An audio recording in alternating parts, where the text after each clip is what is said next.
Oi pessoal, eu sou o Miguel Chain, esse aqui é mais um vídeo pro Diário do Culturismo. Vamos começar nosso dia aqui falando do gigante, falando do Giga. Como vocês sabem, o Giga passou por cirurgia, perdeu muito peso, não conseguia comer, e agora ele tá numa cruzada aí de reconquistar o seu volume de volta, de colocar toda aquela massa muscular. Para isso ele tá fazendo uma dieta especial, com mais calorias, comendo mais, e nesse vídeo no canal dele aí ele passou uma receita de como ele faz batata doce aí muito gostosa. Para você que tem dificuldade em comer, para você que tem dificuldade em ingerir batata, ele mostrou uma receita muito interessante. Olha, ele picou a batata ali, lavou bem lavadinha, óbvio, cortou ali em rodelas e ele tá temperando, vai fazer na air fryer, tá temperando com sal ali, vai colocar um pouco de páprica, um azeitinho só para dar um grau ali bem pouquinho. E segundo o Giga, esse aí é o segredo, ó, o tempero da Growth, American Cheese, ele fala que fica muito bom, combina muito com a batata. Para você que quer ver a receita inteira aí, que quer entender um pouco melhor como ele faz, outros detalhes, vale muito a pena ver o vídeo, eu vou deixar o link aqui na descrição para vocês. E eu queria aqui rapidamente agradecer a Growth, nosso patrocinador, que permite que eu faça tanto vídeo para vocês, que me dá liberdade, que me dá condições de produzir, de pesquisar e poder fazer tanto vídeo assim com tanta informação. Então sempre que for comprar Growth, use o meu cupom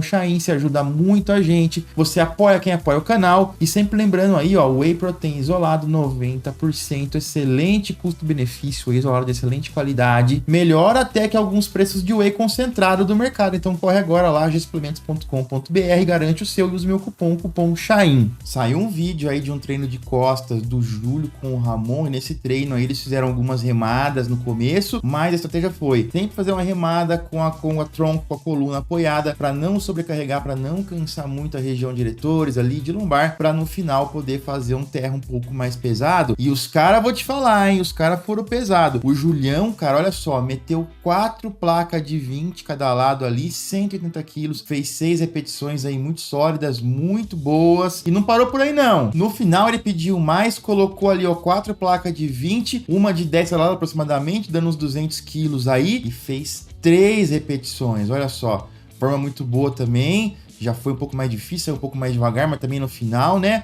Agora, tá impressionante a força do Júlio e a evolução do Júlio. Vale lembrar que cerca de 4 meses atrás, pouquinho menos de 4 meses, o Júlio tava saindo do hospital e tava nessa situação aí, cara, ó, mal conseguia andar, mal conseguia caminhar na esteira, tinha perdido muita massa muscular, muito volume, foi corajoso de mostrar o físico ali, e agora a gente tem como comparar e ver essa evolução que foi muito boa, que foi fenomenal em 4 meses. E a gente vê que realmente tem a genética, tem o conhecimento e experiência de aplicar nos treinos, tem o trabalho duro também que ele fez, tudo direitinho, então a gente vê essa grande evolução, tanto física quanto de força, mostrando que quando você quer, quando você tem vontade, quando você tem o conhecimento, tudo é possível para você. Fico feliz aí pelo Julião, parabéns Julião pela evolução, pela volta, tô muito contente em ver, e agora é seguir a vida aí, em pouco tempo você vai estar nos palcos novamente aí dando alegria pra gente. Um outro cara que também estará nos palcos em pouco tempo é o meu colega de grupo, Felipe Marins, e o Felipe, ele tem posado, ele falou assim, minha aposta é no condicionamento, ele falou assim, vocês estão esquecendo aí, estão falando só do Horse, do Zancanelli, tem outras pessoas também. O Felipe, ele tá aí 7, 8 quilos abaixo do limite, ele tem esse limite para colocar ainda. Então é um trabalho em execução, é um trabalho em andamento. Esse menino aí daqui 1, 2 anos, quando colocar mais massa, vai melhorar muito o físico dele. E ele tem um fator que é muito importante nesse físico, eu queria chamar a atenção de vocês aqui, que são os dorsais. Reparem quando ele abre o dorsal, como se insere baixo o dorsal e como ele abre, ó, a linha dele é boa também de abdômen. Vou pausar aqui, tudo bem que é um Instagram, mas reparem como o grande dorsal dele sai aqui de baixo, ó, se insere bem baixo e vai subindo, e como ele abre quando ele faz a pose. Isso aqui é muito importante, dá um visual mais clássico na minha opinião, chama um pouco, melhora um pouco a linha, olha só que bonito. E o mais importante, vamos ver ele de costas. Ele vai fazer o peitoral de lado primeiro, ó, femoral pendurado, muito bom. Olha agora, reparem as costas, como ainda olhando por trás, falta um pouco de largura, falta um pouco de espessura, falta ele colocar aquele volume para trazer um dorsal, para trazer costas que são realmente que chamam a atenção. Porém,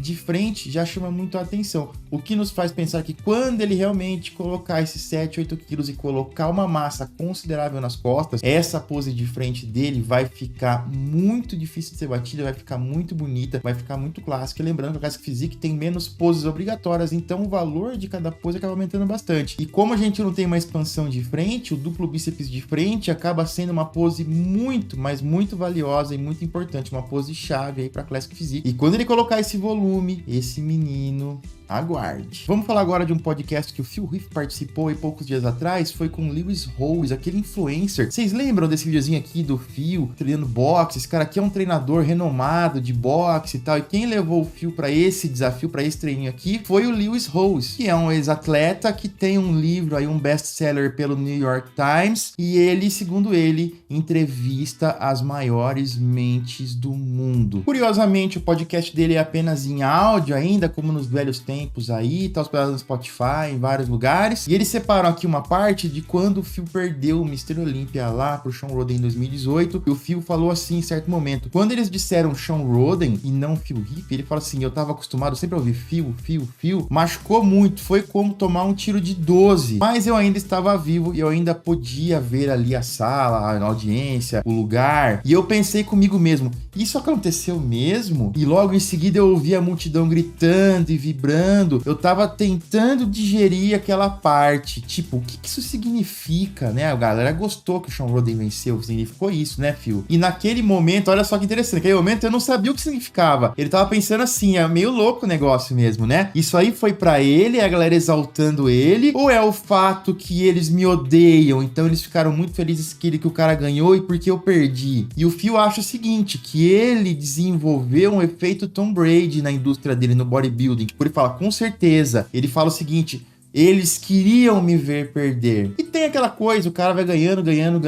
Chega um momento que a galera vai se torcer um pouco contra mesmo pra entrar um novo campeão. Ainda mais diante do que atitudes que o Phil Heath tinha com fãs, com colegas, coisas que ele falava. O Sean Roden sempre foi um cara querido, sempre foi um cara ali da estética. Então a galera ali na hora falou, pô, será que é uma mudança? O Phil continua e falou o seguinte, eu sabia que era uma combinação de tudo aquilo, mas você precisa reconhecer o cara, tipo o Sean Roden. Eu fui lá e dei um abraço nele, falei pra ele, parabéns, você estava fantástico. E ele estava mesmo. E a gente lembra, cara, é difícil perder. Muitas vezes o cara tá acostumado a ganhar.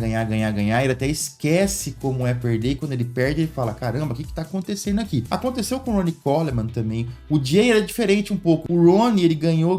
E quando ele finalmente perdeu, depois do 8º título, ele soltou um lance numa entrevista também que falou o seguinte, eles deram isso pra um garotinho loiro branco, porque é isso que eles queriam. E não sei o que. Pegou muito mal isso aí com o Ronnie Coleman. Na época, pouco tempo depois, eu fui pra lá fazer o DC USA Tour, fui conhecer a Metroflex em 2008, isso aí, e numa confidência ali, conversando com o Brian Dobson, que era o coach do Ronnie, eles estavam brigados naquela época, porque o Brian Dobson falou assim, cara, eu sou um garotinho branco, e eu sempre tratei o Ronnie como se fosse um irmão pra mim, sempre tratei ele igual, então a galera ficou muito ofendida, pegou um pouco mal. Já com o Jay, que perdeu muito antes de ganhar, ele já conseguia encarar a derrota com um pouco mais de naturalidade, era um pouco mais fácil pra ele compreender. Obviamente ele voltou, ganhou, buscou de novo. Então a gente começa a entender e ver, cara, como que são as coisas e como que o mindset, como que a situação vai levando o cara. Ele fala que perder aquele título foi um baque muito duro. Ele falou assim, cara, foi difícil, porque eu tava batendo na porta do Lee Rainey e do Ronnie Coleman. Tipo, ele tava chegando ali nos calcanhares dos caras, né? Se ele vencesse, seria 8 também, empataria. E aquilo foi tirado de mim.